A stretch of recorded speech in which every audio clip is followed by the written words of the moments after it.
You're listening to Women's Media Center Live with Robin Morgan.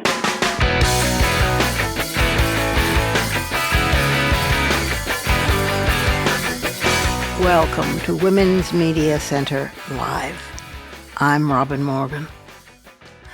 Well, with the whole country talking money, money, money, and a bit of a panic over Trump's policies and his tariffs and his firing of people, of course, and deportations of people and his disastrous foreign policy and other horrors, we're going to talk about money today. But money in the hands of women, money in our control. Now, I know that strains credulity, since money is not usually my strong point. In fact, I became political because I wanted to do away with money entirely in my little visionary state of youth. And ever since then, what have I done? Fundraised. Anyway, so this is going to be money in our control. My guest, Trish Costello, is a Silicon Valley-based entrepreneur and investor. She's the founder and the CEO of Portfolia. That's Portfolia intentionally. This Portfolio is a collaborative equity investing program and a platform. And we'll talk about what all those words mean in just a bit. She was named, Trish, as one of the 100 most intriguing entrepreneurs of 2014 by Goldman Sachs, and the top 10 women to watch in tech in 2015 by Inc. magazine. She's recognized internationally for her pioneer work in educating and preparing venture capital investment partners through the Kaufman Fellows Program when she was the founding CEO of the Center for Venture Education, leading the program for its first 10 years. She directed its efforts in venture capital, angel investing, entrepreneur support programs, and programming to accelerate high-potential women entrepreneurs, and play a leading role in that field nationally, and obtaining greater financial equity investments in women's businesses and in funding initiatives supporting high-growth women entrepreneurs. She continues to serve as president of CVE Capital Corp., a holding company affiliated with a venture capital fund of funds created to endow the Kaufman Fellows. Her prior experience includes directing the Arthur M. Blank Center for Entrepreneurship at Babson College and directing marketing strategies at AT&T, as well as launching medical ventures for an investment group of 20 prominent children's hospitals as executive vice president of the startup Child Health Corporation of America. She serves on the National Advisory Board of the National Science Foundation for its small business innovations, was an advisor to the Small Business Administration under President Bill Clinton, and served on the Small Business Administration Transition Committee under President George W. Bush.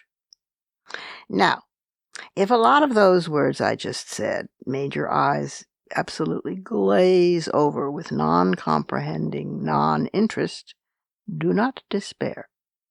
We are going to decode them. We're going to get money in our hands, damn it, and what's more, we're going to do so with our own values, not patriarchal ones. We're going to do so collectively and qualitatively, both for the movement and for ourselves. We're going to be practical, and we're not going to drown in Trump's hogwash. In fact, after we finished the interview, Trish and I continued talking on for quite a while about the current state of venture capital and how dismal and dreadful it was with J.D. Vance and all those terrible people, and how much it needed utter transformation. So, we are going to take a short break right now, and then I will return in just a moment or two with Trish Costello of Portfolia, Portfolia, Portfolia.com.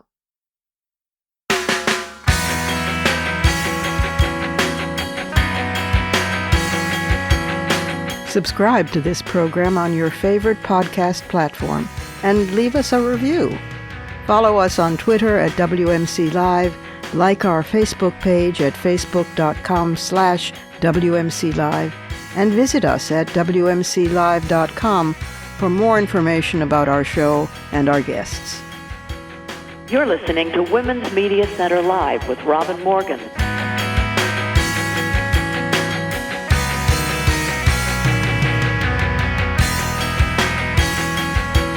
Trish Costello is the founder and the CEO of Portfolio, a women-focused investment platform that's fueling healthcare innovations aimed at improving women's lives. Listen, last year, $178 billion in venture capital was invested in U.S. companies, but only 19% of those investment decisions were made by, guess who? Women. Yeah. And just 2% of that funding went to companies founded by women. And this imbalance that has persisted for decades is what motivated Trish to start Portfolio in the first place. That year, only 6% of decision makers of venture capital firms were women. So, Trish, tell us what the scene was like before you came onto it to transform it, and tell us what it's like now. Well, Robin, it's great to be with you today and to be talking about investing and how we can invest in private companies and innovative companies. The venture capital world was created by men, for men, investing in the kinds of companies that they like and where their interests are. Uh, and really, for the last, 50 plus years, venture capital, for the most part, has been a men's game. And I've been in this business now for over 30 years.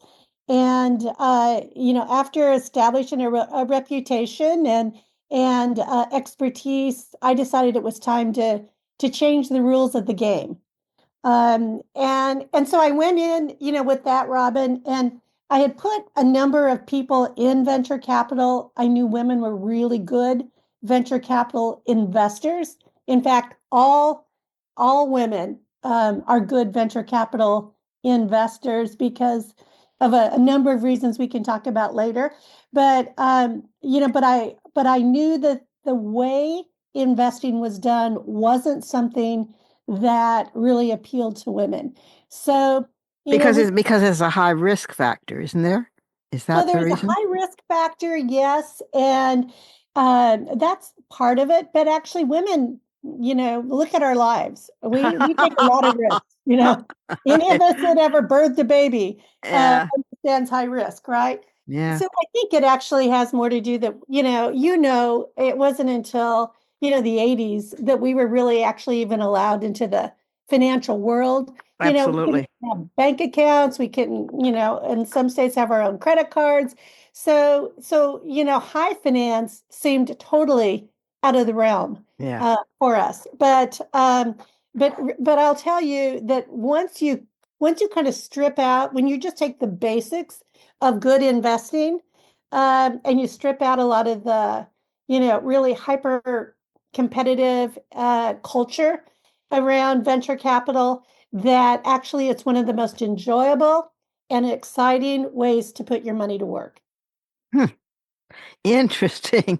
And so I was wrong to be terrified of the very words all this time. Yeah, there's a lot of women. I think so. And venture capital traditionally has been out of, has been the requirements of the money that you needed was really kind of out of the scope of most women.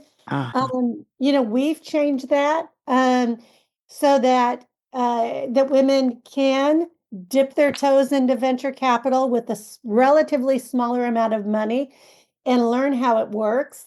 And we've also created our venture capital funds to be in areas where we all have a huge amount of interest and knowledge and expertise.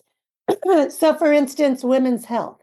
Yes. And Robin, I know you speak about this a lot on your podcast. I do. And, a lot of what's happening right now doesn't look good for women. Mm-mm. And so what I'm going to try to leave you with today is the positive opportunities that we have in front of us. Um, we created at Portfolio the first venture capital fund focused in women's health. That's And fabulous. and that was in 2018, Robin. There had never been a venture capital fund focused in women's health, and there was very little money that was going into women's health. And that's, I believe why so many facets of our lives are compromised in the health space is because the only people around that table were men. Yes, and women have more, let's face it, complicated bodies. That's Um, right. I mean, we go through menopause and menarche and childbirth, and there's a lot going on with our bodies, and a lot of that is under attack as well from the establishment or the old establishment. Go on, go on. No, that's exactly right. And so when there were no women around the table, things like menopause became a joke, Sure. or they were so uncomfortable with, periods or painful periods or, any kind of conditions that we would face. The men around that table will never have a mammogram. They're never going to have a pap smear. Right. They don't have an understanding of our bodies. There are not gynecologists, that are working there. And so even though there was new technologies and solutions coming out, without venture capital, new science, new, processes or devices never get the fuel to come to the marketplace. You're saying that an investment via venture capital in women's health not only is desperately needed by women's health businesses, corporations, scientific organizations, etc., but it's a good thing for the investor to do as well. I mean, in other words, it benefits both people, It both does. sides. It does. It makes us, we always say that we created Portfolio so that we could invest in the companies that will enhance our lives for returns and for impact. So, Wow. to take your money and put it to work intentionally behind a women's health venture fund. Or I also have a venture funds in active aging and longevity. We live longer and we age Right. differently. And so nobody was looking at that either. Or green and sustainability, or people of color, another huge area where no money was going.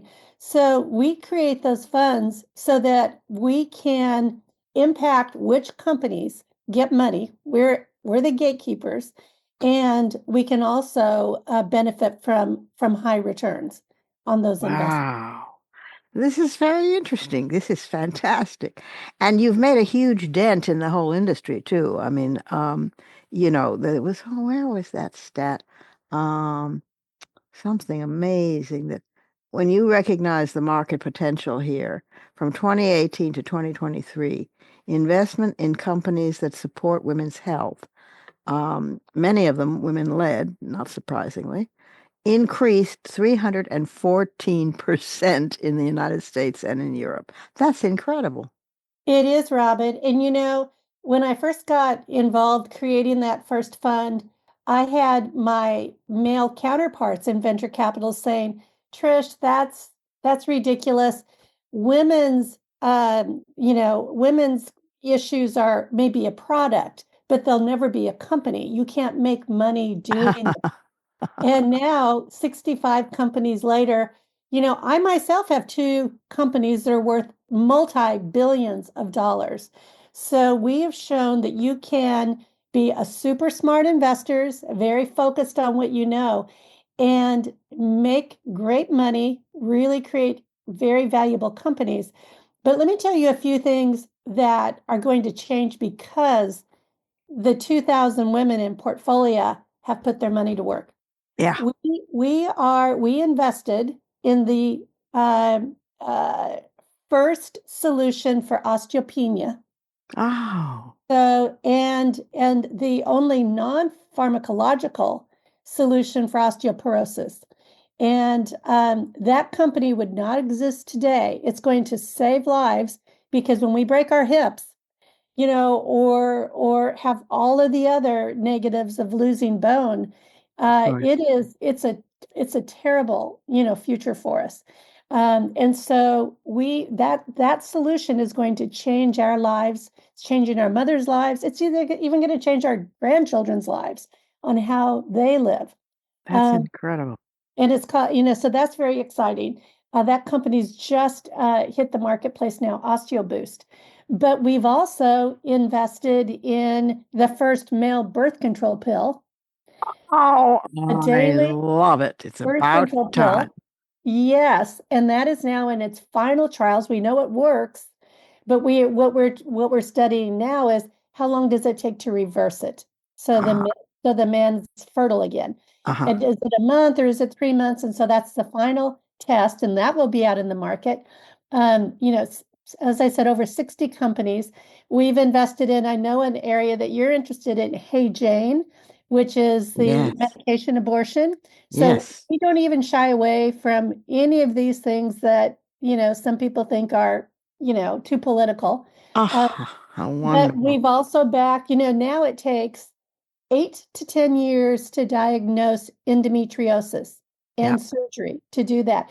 That's those painful periods that, terribly painful periods that then go in and impact our fertility and our health in so many ways. We've just backed a new company that is going to be able to diagnose this, way earlier when Mm, people come to them. And I could go on and on, whether it's pain management, addiction, every kind of cancer, heart disease that impacts us differently. Like I say, over 60 companies many who would not be in the market today. my And God. that's the power of our money, Robin. Tell me something, Trish. How did you come to be focused specifically on women's health as candidate companies? Was it the crying need? Certainly could be one reason, but what drove you there? Well, I, like you, have been I'm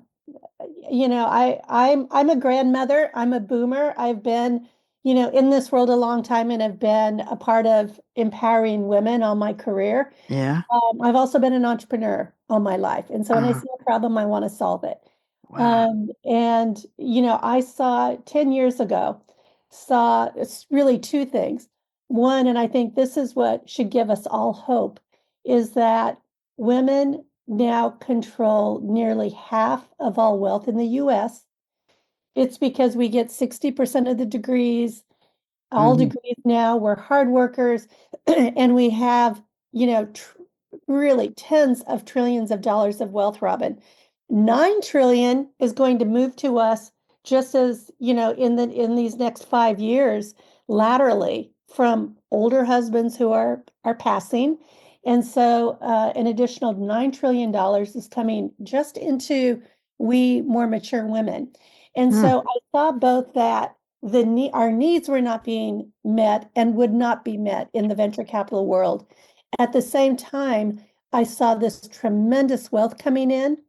And I thought that the answer is not convincing these 95% of the men at the table that they should invest their money in us.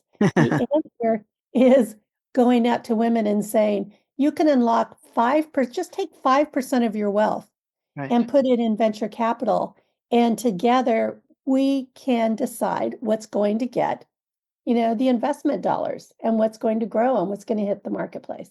This is amazing because wherever you look, women get less of it, much, much, much less of it in funding for NGOs, for example. I mean, you get Human Rights Watch, which gets millions and millions and millions, and then and Amnesty International, which gets billions and billions and billions, and that's fine, but then you look at the women's NGOs, and it's the women who are doing most of the work and most of the healing and most of the caregiving, most all of the caregiving, and they're down in the couple hundred thousands.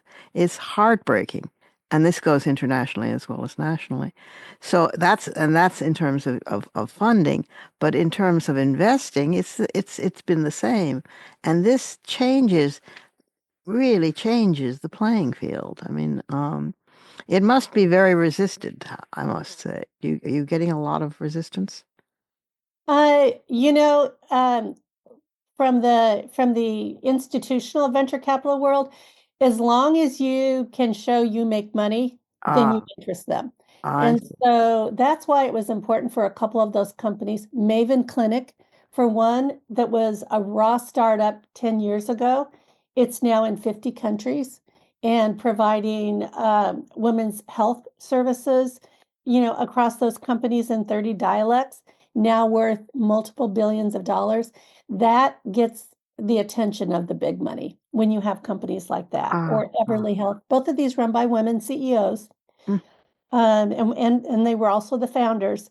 Um, I would tell you my greatest challenge is not resistance from the overall industry. It is it is fear. letting women know that they can do it, Uh-huh. and that and helping them, getting the story out, getting the message out, because um, we are often too often satisfied letting our husbands decide where the money goes, or Sure. turning our money over to a wealth advisor Uh-huh. who really doesn't care, where it's being put. I mean, No, no, no, of course not. and so we our money is power, Robin, but it's not powerful if we don't use it. You're right. You're right. You're right. And this has been a choke point, a bottleneck for the women's movement forever, since suffrage Yes. and Yeah. before suffrage. I mean, we didn't have the funds, and in suffrage, we found a few wealthy women who were willing to turn over their lives and their monies to the suffrage movement. In every wave of feminism, that's been largely the case, but we've been dependent on the kindness of strangers, and we have not really wielded our own clout, which is what makes this so interesting, because in every other area we tell women and tell ourselves, you got to do this. You got to do this for yourself. You got to do this for the movement, yes, but also and mostly for yourself, and that will feed into the movement. But in this area, we get shy, and we've got to break through that. This is extraordinary. Are there other women like you, or are you it so far? So I'll tell you how we're different and why I think this works. There are more women coming into venture with their funds. Um, and but I I built portfolio so that I could bring in thousands of Hmm. women, Hmm. tens of thousands of women. We're at 2,000 now. Hmm. Most of the time, a venture fund will have 10 10 investors, 10 big investors in a fund, maybe 15, and they're going to put in millions of dollars, sometimes tens of millions or hundreds of millions of dollars into those funds. What we did is turn it on its head and said, we're going to bring in hundreds of people in a fund. I'm only allowed to bring in 250 by regulation, but they can come in for a $10,000 check. And that 10,000 minimum, that Hmm. $10,000 check is spread across 10 or 12 or 15 companies. So you get full diversification.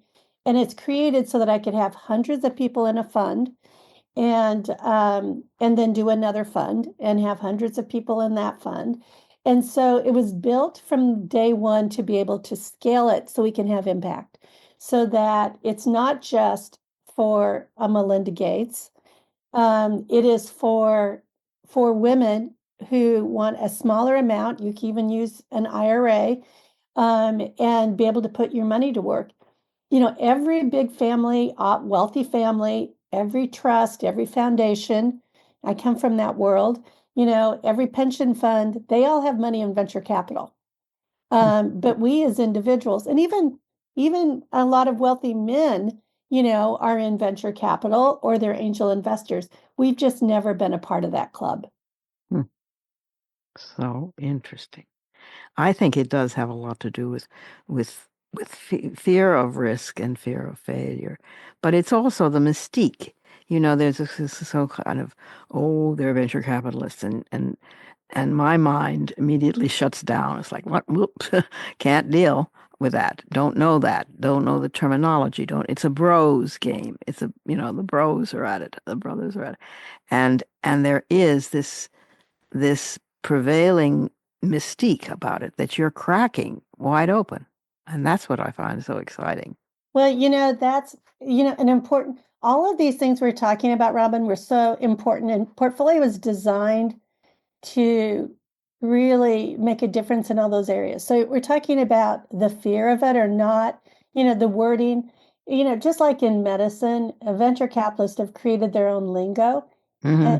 And it's used to create that mystique and to keep people out, right? Yes, yes, And yes. so, one thing I did we haven't talked about, but I created at Kaufman Foundation the first training program for venture capital partners 30 years ago now, and led it for over a decade. And so I was able to really understand what makes great and successful VCs. So I was not nervous about going in and across hundreds of venture funds. So I could go in and start stripping out things that were just preferences Hmm. of the participants and what was core. But one of those critical pieces there were I would say three critical pieces that I thought about as a woman, how would I want venture different? I would want it to not be just an individual game sitting in front of a computer. I would want a community of other women around me. Hmm. I would want to invest in those specific areas where I had a passion and interest. Men don't do that. Men like novelty, but women Yes, want to invest in what they care about. yes, yes, yes, Yep, yes. very, very different. And then the third thing was I would want to be a part of the investing process. I would want to learn how it worked. I would want to be at the table. I wouldn't want to just get a report once a quarter, like happens in regular venture.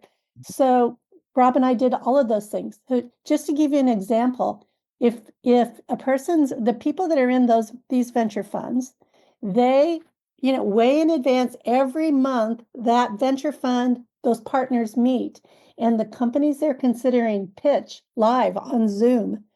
And all 250 of our members in that fund can come on and watch them pitch. Hmm. They can ask them questions. They can vote. Now that vote is advisory to us because the professionals make the final decisions, Yeah, but they can be involved and watch and listen and be at the table. And that makes all the difference of course. because yes, and that never happens. I tell people you could put 20 million in a venture, $20 million in a venture fund. You will never be at the table. But at Portfolio, you are. Well, and this is educating them as they go. I mean, the investors. I mean, teaching them how to read a term sheet and how to evaluate a team and how to evaluate intellectual property and how to prepare to leave a company and how, I mean, these are I thought a unicorn was a mythical animal with one horn, but actually a unicorn is the value of a venture capital investment at $1 billion, isn't it? So That's something. correct. Yeah. I mean, so even reading your materials has taught me things and lingo that I had absolutely no other way of acquiring and would have found my way blocked, in fact, by maybe well-meaning, maybe not so well-meaning financial partners who happen to be guys. I mean, because I don't think they think about, you know, blocking women. It happens automatically. It's like a knee-jerk reflex. This is just not women's terrain. It's not, and as you say, there's a much more abstract process in investing that men at least have been conditioned to feel. If that's not organic, then I don't know. But that women tend to want to be part of and to help found and help mold and help create and be in on a whole different thing that's going on with passion and with real caring. And as long as those values are values women bring to the table, I should imagine that sooner or later the table's going to be very transformed, you know. Um, Well, yeah, that's definitely what we're hoping for. And I can tell you that the women bring huge value to the investing process. Because if you're looking at any of these things, active aging, longevity, any aspect of women's health or green and sustainability, yep. we know those markets. We Yeah. know what's missing out there. We know we're the buyers, Right. Right. right. We're buying all the products. So we know, what the market will bear. We know how to evaluate teams, and that's so much when you're investing in early stage companies, it's really about the solution, the product market fit and Mhm. about the team. And so people think this is like deep spreadsheets and we're going to do some spreadsheet work, but that's not the biggest issue. What our knowledge, our expertise is the difference between success and failure. We as women is what I'm talking about. And that's why our performances is, off the charts. And it's because we're engaging thousands of women. That's not a drawback. That's a design feature of what we're doing. Yeah, I'll say.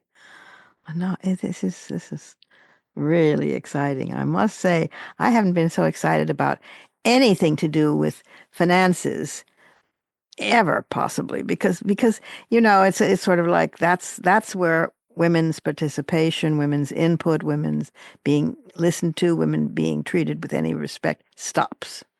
And so you have to gird your loins and really get yourself organized for a major assault in order to penetrate those fields, because my God, those are financial, or those are it's sort of like war. And this is a very different, this is qualitatively and in terms of the values it has, different. And that's what I find so very exciting.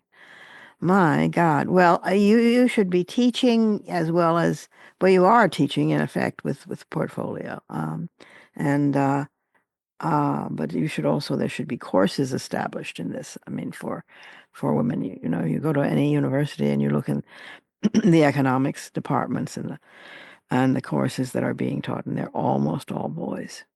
Boys, boys, boys, boys, boys. So Yeah. that's not good. And we have got to break into that. But this is a way to do that.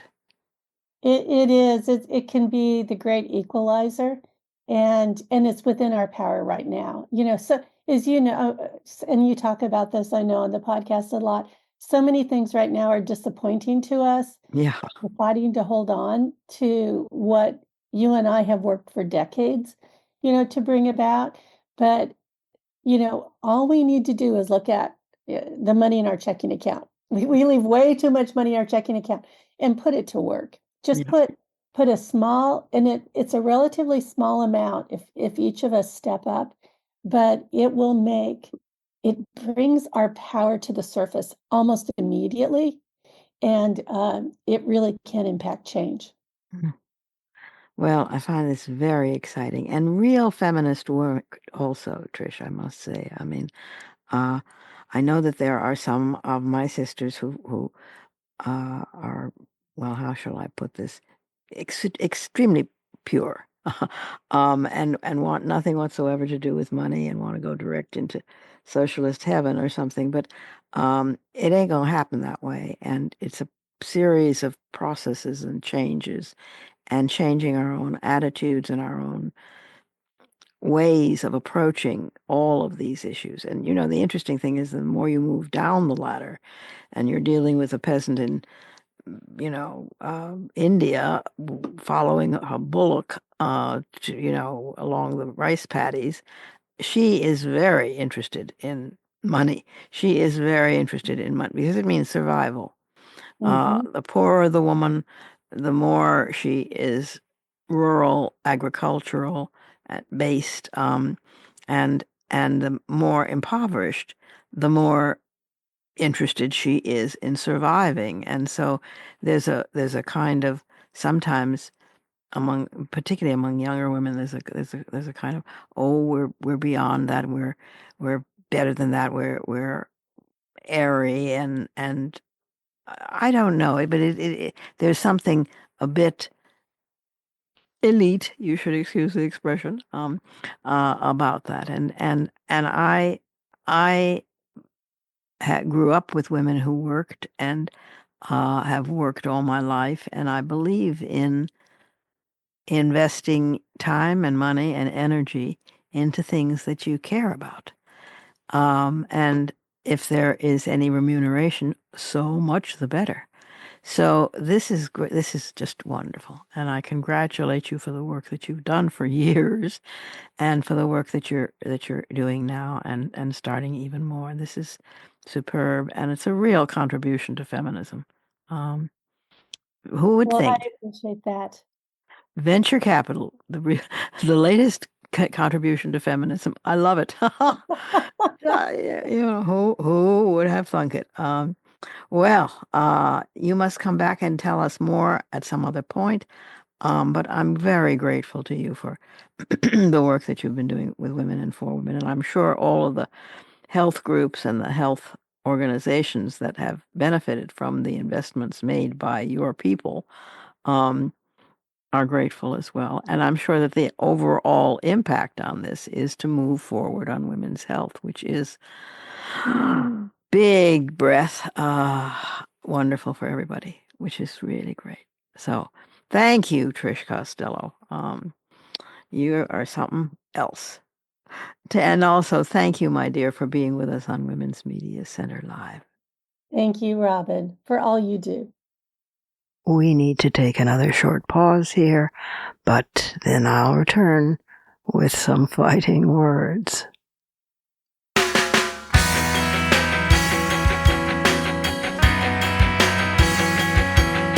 The Women's Media Center, founded in 2005 by Jane Fonda, Gloria Steinem, and myself, is a progressive, nonpartisan, nonprofit organization working to make women visible and powerful in media.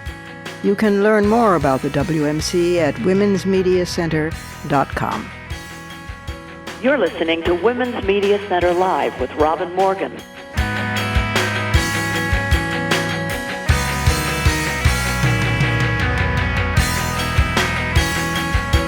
Money is the root of all evil.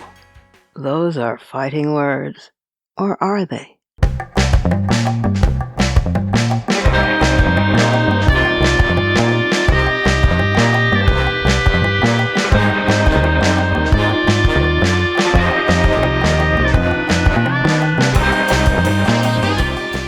Actually, the original phrase was not, money is the root of all evil.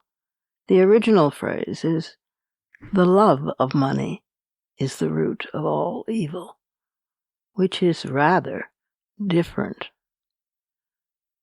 So I find myself wondering, well, what then does the loathing of all money mean? Since that would seem to imply that it's the root of all good.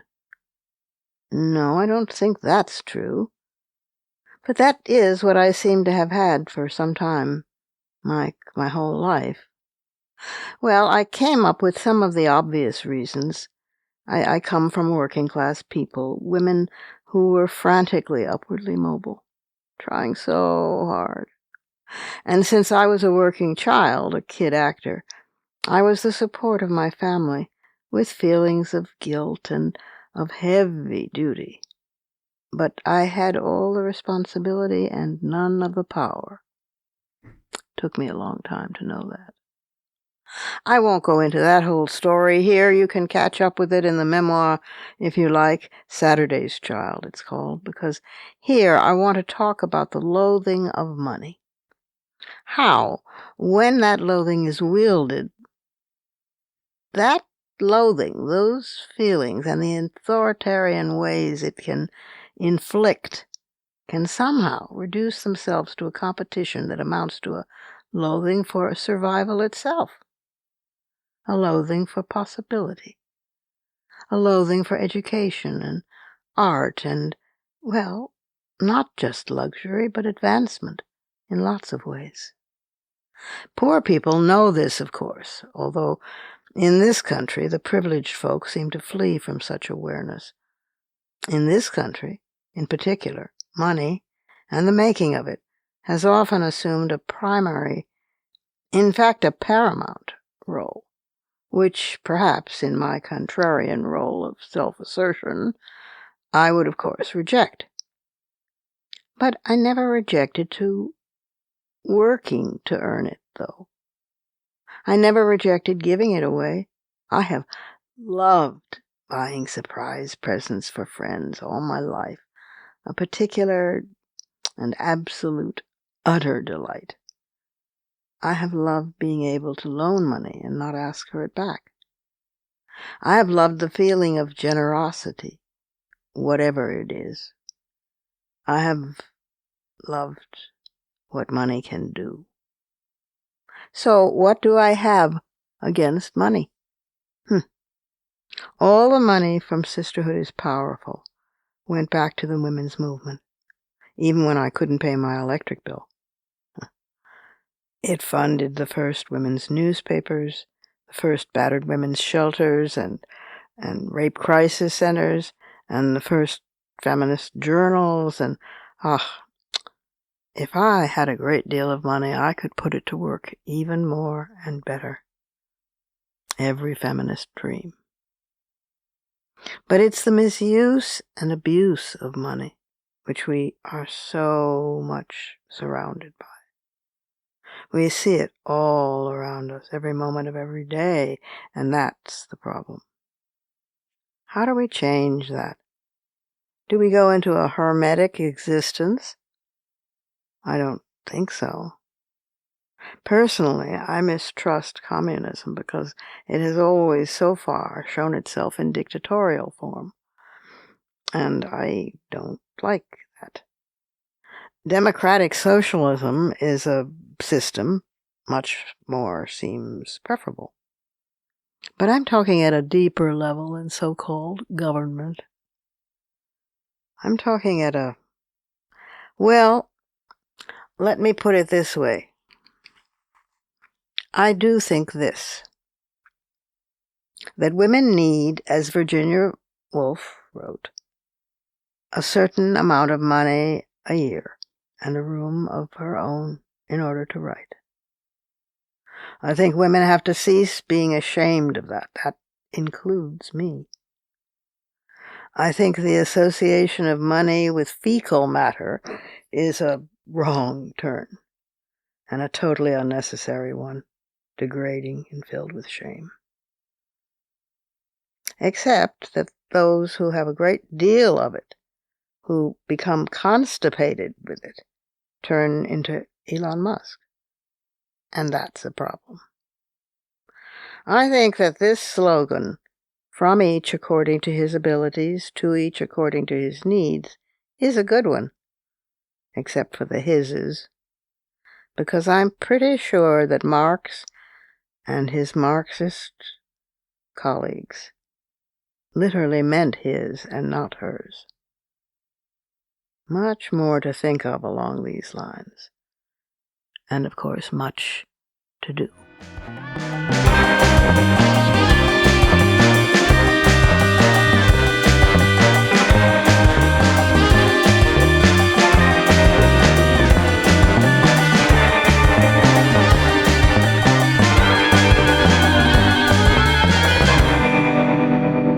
And that's our show for this week.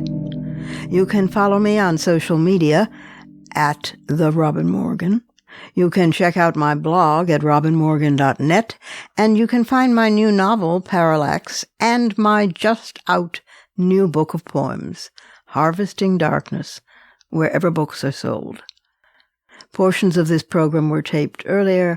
Views expressed here do not necessarily represent the WMC. Here's the family for Women's Media Center live. Executive producer, as well as founding and sustaining sponsor, Regina K. Scully. WMC President and co-executive producer for this program, Julie Burden. I'm Robin Morgan, your producer and host. Thank you for being with us. Join us next time on Women's Media Center Live.